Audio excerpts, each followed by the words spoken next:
Hey guys, so last Friday I had a day off from school, so my original plan was to go back to Fostoria to see some trains, but after some talking with Tom, the choir director at the church associated with the school, we decided to take a trip to the Toledo Zoo. Now I'm not a zoo person at all, mostly because I'm not very supportive of taking animals out of their native land and moving them into cages where they're subject to the whims and fancies of caretakers, rather than roaming freely like they were born to.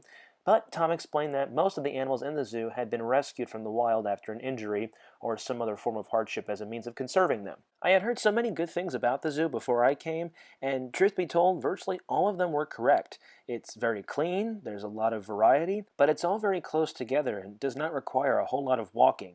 Now, I found out shortly after arriving that there were train tracks that went through the zoo. No, we didn't see any trains, but all the animals were really interesting, like these gorgeous birds. I was particularly interested in the different shades of blue on their heads. Their name escapes me now, but from what Tom told me, it was best that I stay as far away from them as possible, unless I wanted to get injured. I took a specific interest in the flamingos as well, mainly because it was the one exhibit where we could go in the same pen as them without there being a risk for injury. I've always thought flamingos were really interesting, and these ones today were no exception. The aquarium was where we spent a large portion of our time, primarily because there's so much there to see, and we didn't even get to see everything. Tom explained that it was just recently reopened after a 3-year renovation, making it appear more modern.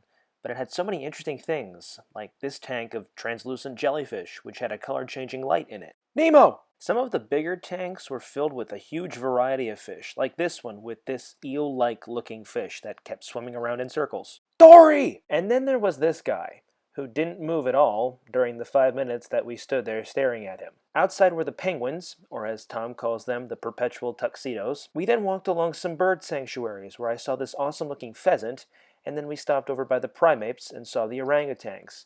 This is the mother with her fairly new baby, which was just born in July of this year. Further over, we met this guy, looking rather intimidating, might I add, and then checked out the conservatory where they house this over 100-year-old tortoise, which is another animal that really intrigues me. I'd love to live beyond 100 years, but that sadly may not really happen. We then stopped by the bear, who had been sleeping earlier, so we had just walked by it, and then checked out some eagles and then left, fulfilling another great day in Toledo. As events pass, I come to find myself feeling more at home out here, and really am enjoying looking forward to whatever my next adventure may be, whether that's to see trains, spend time with friends, or some other third thing that I can't really think of.